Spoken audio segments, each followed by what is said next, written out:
गुरु कृपा से महान पुरुषों की पावन कल्याणकारी मंगलकारी वाणी आप श्रवण करें। इससे पहले गीत की कुछ पंक्तियां गुनगुनाएंगे।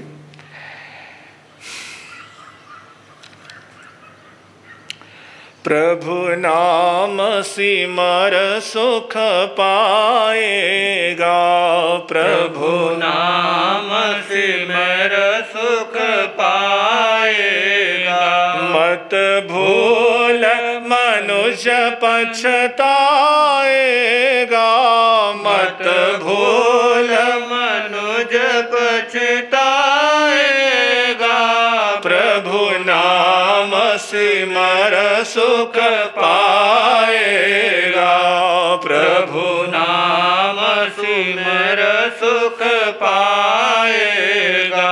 यह दौलत आने जाने है, यह दौलत आने जाने है। यह जीवन बहता पानी है, यह जीवन बहता पानी है। नहीं काम और कुछ आएगा, नहीं काम और कुछ आएगा। प्रभु नाम सिमर सुख पाएगा, प्रभु नाम सिमर सुख पाएगा।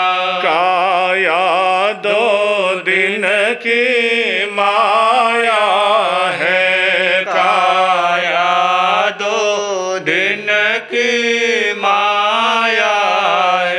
उड़ते पंछी की छाया है, उड़ते पंछी की छाया है। जो आया है वो जाएगा, जो आया है वो जाएगा।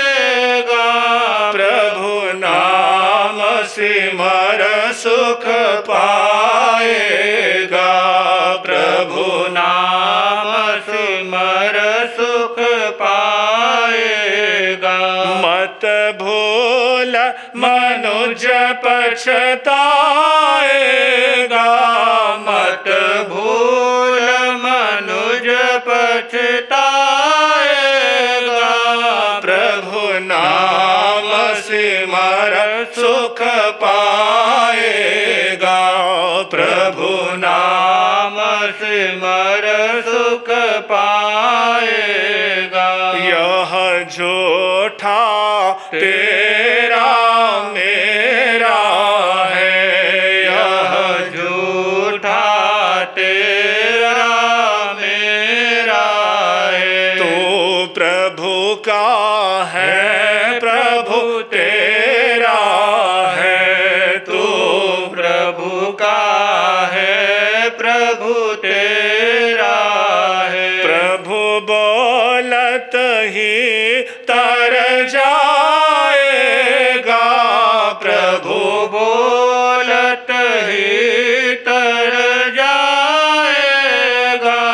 प्रभु नाम सिमर सुख पाएगा, प्रभु नाम सिमर सुख पाएगा। मत भूल मनुष्य पछताएगा, मत भूल मनुष्य पछताएगा। प्रभु नाम सिमर सुख पाएगा, प्रभु नाम सिमर सुख पाएगा। प्रभु नाम सिमर सुख पाएगा।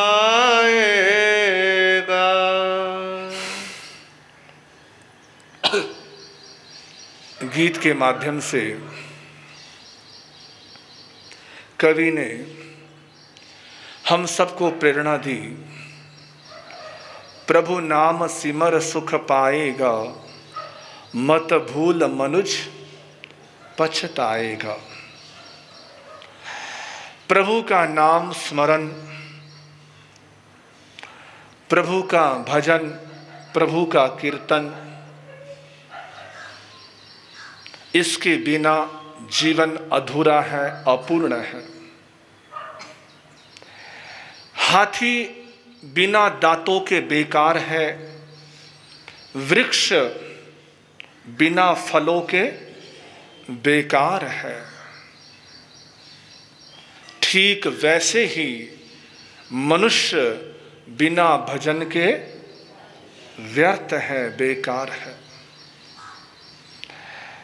जरूरी नहीं कि 24 घंटे ही भजन किया जाए, 24 घंटे ही भगवान को याद किया जाए। भाग्यशाली होते हैं, धनभागी होते हैं जो 24 घंटे परमात्मा को याद किया करते हैं। लेकिन 24 घंटे हो या 24 मिनट हो या 2 मिनट हो, जितना भी स्मरण कर ले उतना ही पुण्य है, उतना ही शुभ है। ये भारतीय संस्कृति के महान संतों ने ये उद्घोषणा करी, ये प्रेरणा दी।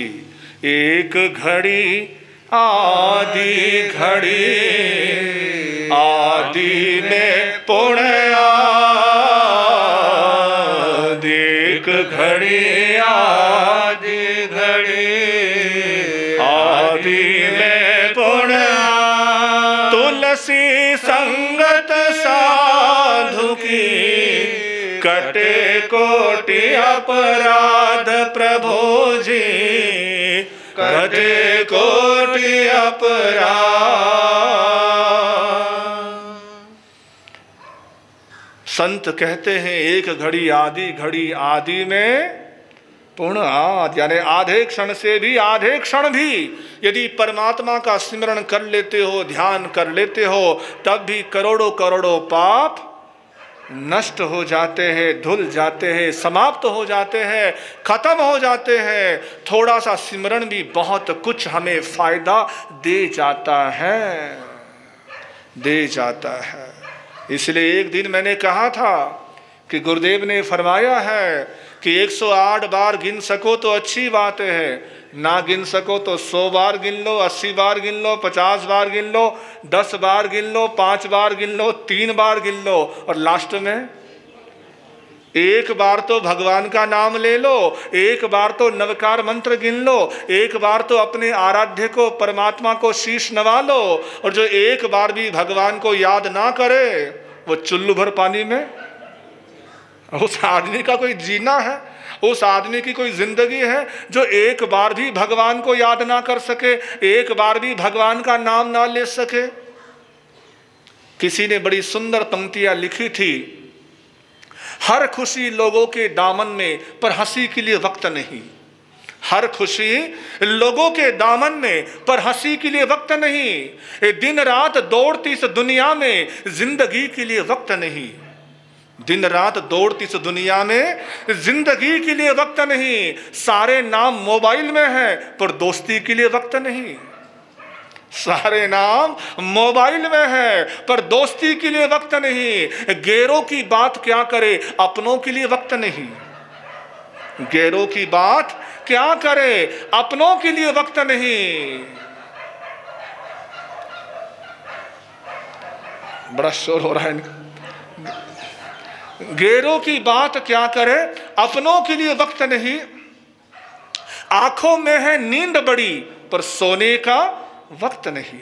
आंखों में है नींद बड़ी पर सोने का वक्त नहीं। दिल है गमों से भरा पर रोने का वक्त नहीं।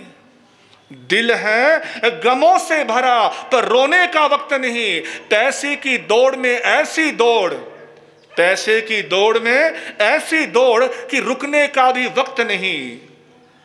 रुकने का भी वक्त नहीं। अब अंतिम लाइनें सुना, कवि ने बड़ा सारपूर्ण संदेश दिया है कि पैसों की दौड़ में ऐसी दौड़ कि रुकने का भी वक्त नहीं। अब तू ही बता, ये जिंदगी, इस जिंदगी को क्या कहे।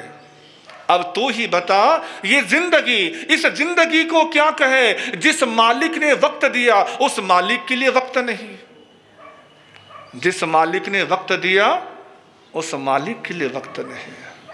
ये कितनी बड़ी कमबख्ती है हमारी,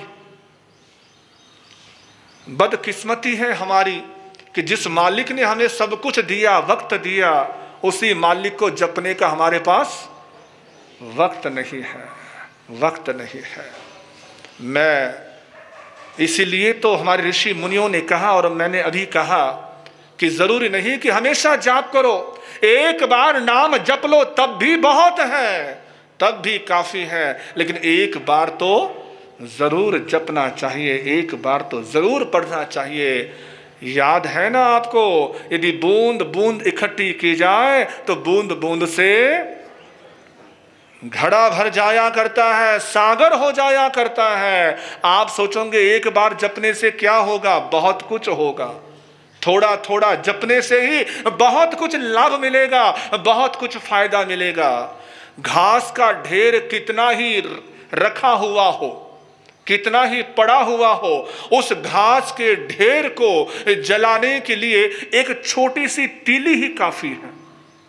छोटी सी तीली, आप क्या बोलते हैं उसको? माचिस, है ना? हाँ, छोटी सी तीली, माचिस, एक छोटी सी चिंगारी ही उस बड़े से ढेर को जलाने के लिए काफी है। कुएं से जब पानी निकाला करते थे पहले के जमाने में, तो वो डोर से बंधी हुई बाल्टी कुएं में छोड़ दी जाती थी। बाल्टी नीचे जाती, रस्सा छोड़ते जाते छोड़ते जाते छोड़ते जाते, लेकिन आखिरी में एक मुट्ठी रस्सा अपने हाथ में रखते हैं। कोई ये सोचे कि इतना रस्सा तो चला गया है, अब बाल्टी कैसे बाहर आएगी? लेकिन वो एक मुट्ठी रस्सा भी यदि आपके हाथ में है तो पूरा रस्सा भी बाहर आएगा और बाल्टी भी, पानी भी बाहर आएगा। थोड़ा सा सिमरन ही आपको बहुत कुछ वरदान दे जाता है, बहुत कुछ फायदा दे जाता है। इसलिए थोड़ा भी अगर जपते हैं तो उसको कम मत आंकिए, उसको कम मत समझिए, वो भी अपने आप में बहुत बड़ी ताकत हुआ करती है, बहुत बड़ी शक्ति हुआ करती है। एक छोटे से गांव में एक वृद्धा माँ जी रहती थी। वृद्धा, उनके आगे पीछे कोई था नहीं, वो अकेली थी। तो उस वृद्धा माँ के दर पर एक बार दो नौजवान आए और कहा, माँ जी, हम परदेश जा रहे हैं, दूसरे देश जा रहे हैं, देशांतर जा रहे हैं, देशावर जा रहे हैं।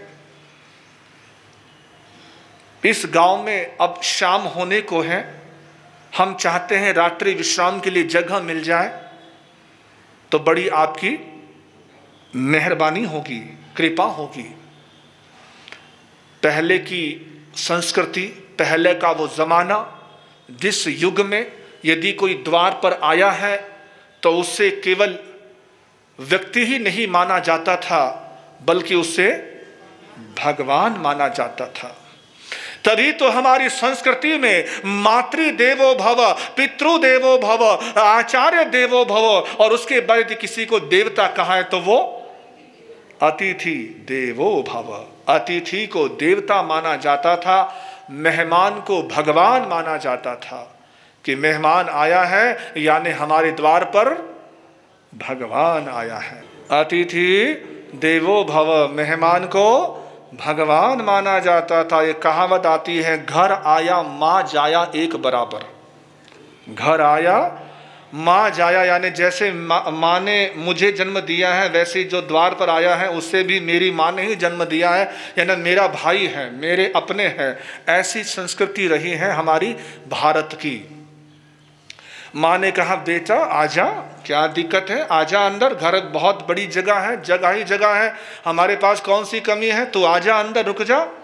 यूं भी कहा जाता है, कौन किसी के आता जाता, कौन किसी के खाता है। कौन किसी के आता जाता, कौन किसी के खाता है। परशुराम ये दाना पानी बहा पकड़ ले जाता है। परशुराम ये दाना पानी बहा पकड़ ले जाता है। जिसका दाना पानी जहां होता है वहां पर वो, तभी तो कहावत आती है ना, दाने दाने पर लिखा होता है खाने वाले का नाम। तो बुढ़िया ने कहा वेलकम, स्वागत, पधारो। मेहमान नवाजी बड़ी अच्छी से करती है, उन्हें खाना खिलाती है, अच्छे से हर तरीके से उनका ध्यान रखती है। दोनों युवक माँ के चरणों में बैठते हैं। रात्रि में माँ जी से कहते हैं, माँ जी हम बाहर प्रदेश जा रहे हैं कमाने के लिए, उस फलाने फलाने शहर में जाएंगे, वहाँ कमाई करेंगे और कमा कर फिर अपने गांव आएंगे, अपने गांव लौटेंगे। माँ ने कहा अच्छी बात है बच्चों, खूब प्रगति करो, खूब उन्नति करो, खूब आगे बढ़ो, मेरा आशीर्वाद तुम्हारे साथ है। उन दोनों युवकों ने आपस में इशारा किया, आपस में बात करी, संकेत किया। उन्होंने माँ जी से कहा कि माँ जी हम जा रहे हैं प्रदेश में कमाई करने के लिए, अपनी कमाई करेंगे, अपनी पूंजी लगाएंगे। यदि आपने भी अपनी कोई पूंजी व्यापार में लगानी हो तो लगा सकते हो। हम आपका जो जैसा हिसाब बनेगा वो आपके अनुसार, आपके हिसाब से हम आपको लौटा देंगे। माँ ने सुना, 1 मिनट रुकी और फिर कहा अच्छा बच्चों। उसने अपनी अंठी से, पहले ज़माना था अंठी है ना, वो होती थी है ना बटुआ, अब तो वो सारा पर्स वगैरह आ गए। पहले ज़माने में माताएं अंठी में रखा करती थी। तो अपनी अंठी से उसने एक सिक्का निकाला, 1 आने का, 1 आना। पहले ज़माना था जब आना चला करता था। आप लोगों ने देखा होगा आना, अध्यक्ष साहब, दुग्गड़ साहब, गुगले जी, सब हाँ सब आप लोग उस ज़माने में जिए हुए हो, रहे हुए हो। तो 1 आना आज कितने बराबर होता है? कितने पैसे होते 1 आने के? 6 पैसे। आज का मतलब उस ज़माने का 1 आना यानी 6 पैसे है ना, 6 पैसे का हिसाब होता है। तो 1 आना माँ जी ने उन बच्चों की तरफ बढ़ाया, कहा बच्चों ये लो 1 आना, इसको अपने व्यापार में लगाना मेरी ओर से। बच्चों ने देखा, उन्हें लगा कमाल है, माँ जी ने दिया भी तो क्या दिया। 1 आना भी कोई वैल्यू रखता है, 1 आना भी कोई कीमत रखता है। अब माँ जी ने दिया है तो कैसे इनकार करे। कहा माँ जी ठीक है। और बच्चों याद रखो, सुनो सुनो, बोलो माँ जी सुनो बच्चों, ये जो मेरे जो रकम मैंने दी है ना 1 आने की, इस 1 आने को 6 महीने बाद डबल करना। कितने टाइम बाद? हर 6 महीने बाद डबल करते जाना। जितने साल तुम व्यापार करोगे उतने समय तक हर 6 महीने में मेरे इस आने को डबल करते रहना, और जो हिसाब बनेगा वो मैं तुमसे ले लूँगी। लड़कों ने बेमन से, अनमने मन से कि 1 आना भी तो कोई वैल्यू रखता है, 1 आना भी कुछ होता है, चलो ले लिया, रख लिया। अगले दिन रवाना हो गए, जहाँ जिस गांव में, जिस शहर में जाना था पहुँच गए। व्यापार करना शुरू किया। व्यापार में कुशल थे और साथ में किस्मत और मेहनत जब मिलती है तो करामात हो ही जाती है। किस्मत और मेहनत ने रंग दिखाया, जीवन में करामात हुई, चमत्कार हुआ, बहुत अच्छा व्यापार चला, खूब नाम चला और खूब पैसा कमाया। और लगभग 12 साल बाद वो दोनों युवक परदेश से फिर अपने गांव की ओर लौटने लगे, जाने लगे, बढ़ने लगे। ठीक उसी रास्ते से गुजरना हुआ जिस रास्ते में वो गांव पड़ता था, और उस गांव में वो बुढ़िया माँजी थी, वो वृद्धा माँजी थी। उस माँजी के घर पर पहुंचे। माँजी ने स्वागत किया। बच्चों को पहचाना, हमें पहचाना? बच्चों ने कहा हाँ बच्चों तुम आए थे, बहुत पहले आए थे। अच्छा जी, पेरी पहना जी, नमस्कार जी, प्रणाम जी, मत्था सिर नवाया, शीश नवाया, शीश झुकाया और आगे भीतर बैठे। बातचीत हुई, कैसा रहा व्यापार? बड़ा अच्छा रहा, आपका आशीर्वाद हमें फला, हम बड़े फले फूले, बहुत अच्छा कारोबार रहा। तो माँ ने कहा बेटो मेरी रकम का क्या हुआ? मेरी रकम का? बच्चे तो भूल ही गए क्योंकि रकम कितनी थी? 1 आना। उनके लिए तो 1 आना कोई वैल्यू रखता नहीं था, कोई कीमत रखता नहीं था। बच्चों ने अच्छा माँ जी आपने दिया था। उन्होंने अपनी पोटली में से एक पोटली निकाली और माँ जी के सामने रख दी। माँ जी ने कहा बेटो ऐसे नहीं, खबरदार, मैं ऐसे नहीं लेने वाली, ऐसे मुझे नहीं चाहिए, मेरा जो हिसाब बनता है उस हिसाब से मुझे चाहिए, मैं अपने हिसाब से मेरा जो बनता है उतना ही मैं लूंगी, ना उससे कम ना उससे। लड़कों को जोश आ गया, दिया भी तो कितना था, एक खाना, उसका क्या हिसाब बनेगा। अब पुणे वालों जरा आप हिसाब लगाओ, आप तो व्यापारी हो, सारे कारोबारी हो, एक आने को 6 महीने में डबल करो, 12 साल तक कितना बनता है, जरा हिसाब लगाइएगा। हर 6 महीने बाद डबल करते जाना है। एक दिन ये जब कहानी हमने पढ़ी तो हम भी हिसाब करने बैठे थे, है ना, गुरुदेव सब ने कागज पेन लेके बैठे कि हिसाब लगाते हैं, लेकिन सचमुच में वो हिसाब बिल्कुल सही निकला। लगभग आप घर पे बैठ के आराम से हिसाब लगाना तो एक आना हर 6 महीने बाद डबल करते करते जाए तो 12 साल में रकम 10 लाख से ऊपर की बनी। कितनी? 10 लाख से भी ऊपर की। जैसे लड़कों ने हिसाब देखा उनके तो पसीना पसीना हो गया, उनके तो जमीन के नीचे से मानो जमीन का पैरों के नीचे जमीन खिसकने लगी। काटो तो खून नहीं, बुरा हाल कि माँ जी का तो इतना हिसाब बनता है जितने हमने कमाया भी नहीं है, उतना माँ जी का हिसाब बनता है, उतना इस वृद्धा का हिसाब बनता है। उस वृद्धा माँ ने कहा बेटो मुझे कुछ नहीं चाहिए, मुझे तुम्हारा कुछ नहीं चाहिए, बस तुम्हें मैं ये सिखाना चाहती थी, ये समझाना चाहती थी कि छोटी चीज भी कम नहीं होती है, छोटी चीज भी मूल्यवान होती है। ठीक वैसे ही थोड़ा थोड़ा सिमरन, थोड़ा थोड़ा भजन भी कम नहीं हुआ करता। एक बार भजन भी कर ले तब भी जीवन का बेड़ा पार है, उद्धार है। तो रोज कम से कम एक बार तो भगवान का नाम अपनी जिह्वा से ले ही लेना चाहिए, कर ही लेना चाहिए, भज ही लेना चाहिए। जितना सिमरन करोगे उतना ही पाते जाओगे, जीवन में वरदान मिलते चले जाएंगे। पूछी सुनम की बात चल रही है। पूछी सुनम के अंतर्गत जो 12वीं गाथा थी जिसकी हमने चर्चा थोड़ी सी कर लेता हूं। से पौवये साद महापगा से वीराय कांचन माठवन अणोतर गिरि सुय पौवदुगे गिरि वरे से जली तप्त स्वर्ण समान पीला वर्ण शोभावान है। शब्द गुंजन का जहाँ विस्तार दिव्य महान है। विश्व के सब पर्वतों में श्रेष्ठतम गिरिराज है।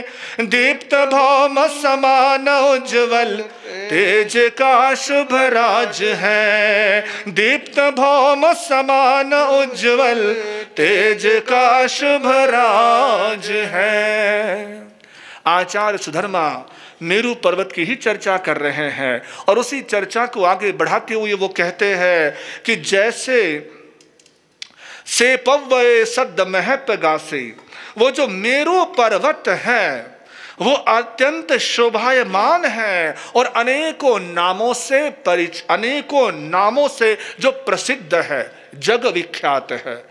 मेरू पर्वत को अनेक नाम से हमारे शास्त्रों में कहा गया है, बताया गया है। सुमेरु पर्वत, सुदर्शन पर्वत, मंद्राचल पर्वत, कई सारे नाम हमारे शास्त्रों में एक मेरू पर्वत के आते हैं। तो प्रभु आचार्य सुधर्मा कहते हैं कि जैसे मेरू पर्वत के कई सारे नाम हैं, ठीक वैसे ही हे मेरे परमात्मा, हे मेरे महावीर, आपके भी कई नाम हैं, अनेकों नाम हैं। आपको कोई वर्धमान कहता है, आपको कोई वीर कहता है, आपको कोई महावीर कहता है, आपको कोई अतिवीर कहता है, आपको कोई सन्मति कहता है।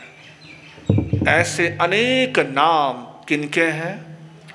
हमारे प्रभु महावीर के, शासन नायक परमात्मा महावीर के। तो अनेकों नाम परमात्मा महावीर के हैं इस मेरु पर्वत की भांति। उसके बाद कहा सोने के चमकीले वर्णों से सुशोभित हो रहा है, जैसे स्वर्ण सा चमकता है दमकता है मेरु पर्वत, ठीक वैसे ही हे परमात्मा आप भी चमकते और दमकते थे। आपके शरीर की कांति वैसे ही चमकदार थी।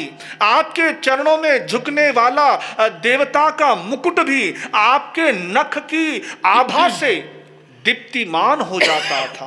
भक्तामर प्रणत मौली मणि प्रभाना, कि यदि वो अमर, भक्तामर यानी देवता, ये शब्दों देवता का नाम है, देवता को अमर कहते हैं।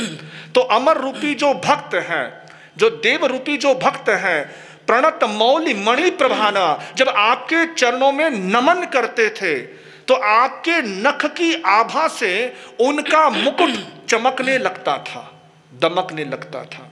यानी मुकुट से भी अधिक कांति किसमें थी? भगवान के नख में। तो अनुमान कीजिए भगवान का शरीर कितना चमक और दमक रखता था, कितनी कांति रखता था। सभी पर्वतों में जैसे वो पर्वत श्रेष्ठ है, मेरु पर्वत श्रेष्ठ है, दुर्गम है, दीपायमान है, ठीक वैसे ही परमात्मा उसी पर्वत की भांति आपका संकल्प बल मजबूत था, दृढ़ था। पर्वत जो अपनी जगह से कभी हिलता नहीं है, कितनी ही आंधी तूफान आए, कितना ही कुछ हो जाए, लेकिन मेरु पर्वत कभी अस्थिर नहीं होता, चंचल नहीं होता। कल्पांत काल मरुतः चलिता चलेन कि मंदराद्र शिखरम चलितम कदाचित। यानी आवाज कम हो, थोड़ी बढ़ा दो, बढ़ा दो, बढ़ा दो। यानी कितना ही प्रलय काल आ जाए, लेकिन उसके बावजूद भी मेरु पर्वत कभी चलायमान नहीं होता। ठीक वैसे ही प्रभु आपका सामर्थ्य था, आपका संकल्प था। संकल्प वही होता है जिसमें कोई विकल्प नहीं होता। याद रखना इस लाइन को, संकल्प वही होता है जिसमें कोई विकल्प नहीं कि आज नहीं कल कर लेता हूं, कल नहीं परसों कर लेता हूं। अच्छे काम का यदि मन में विचार आए तो संकल्प कर लो और उस पर दृढ़ हो जाओ, मजबूत हो जाओ। यही प्रेरणा आचार्य सुधर्मा परमात्मा के गुणों से हमें दे रहे हैं। लीजिए कुछ प्रयोग की बात कर लेता हूं। प्रयोग कहां तक हुआ था? 7 गाथाओं तक के प्रयोग हो चुके हैं। 8वीं गाथा से पन्नया अक्षय सागरेवा, ये जो गाथा है 8वीं, इस 8वीं गाथा का प्रयोग है जीवन में जब कभी ऐसे लगे कि अब कोई समाधान नहीं दिख रहा है, अब कोई बात सूझ नहीं रही है, बहुत उलझे हैं, बहुत ज्यादा उलझन है, बहुत ज्यादा समस्याएं हैं, कोई रास्ता नहीं सूझ रहा, कोई रास्ता नहीं दिख रहा, तो उस समय इस गाथा की माला करना, और हो सके तो उस दिन आयंबिल करना या एकासन करना, उपवास करना, कोई न कोई तपस्या करना, और इस गाथा की 1 माला 2 माला 3 माला जितनी आप कर सके, अधिक से अधिक मालाएं करें तपस्या के साथ, तो कुछ न कुछ मार्ग आपके सामने आ जाएगा, कोई न कोई रास्ता आपको दिख जाएगा, कोई न कोई मार्ग आपको सूझ ही जाएगा, यदि आप इस गाथा का तप के साथ जप करते हैं। जब ऐसी कोई उलझन आपको उलझा ले, ऐसा कोई माहौल आपके आसपास क्रिएट हो जाए, आपके जीवन में आ जाए कि समस्या ना सुलझ रही है, कोई रास्ता नहीं दिख रहा है, कोई रास्ता नहीं सूझ रहा है, तो वहाँ पर ये गाथा आपका मार्गदर्शन करेगी। अपने आप कोई ना कोई संकेत आपको मिलेगा, कोई व्यक्ति मिलेगा, इशारा मिलेगा, संकेत मिलेगा, कुछ न कुछ आपको जरूर प्राप्त होगा, जरूर रास्ता मिलेगा। ऐसा वरदान है इस 8वीं गाथा का जो गुरुदेव के द्वारा आप तक पहुंचा है।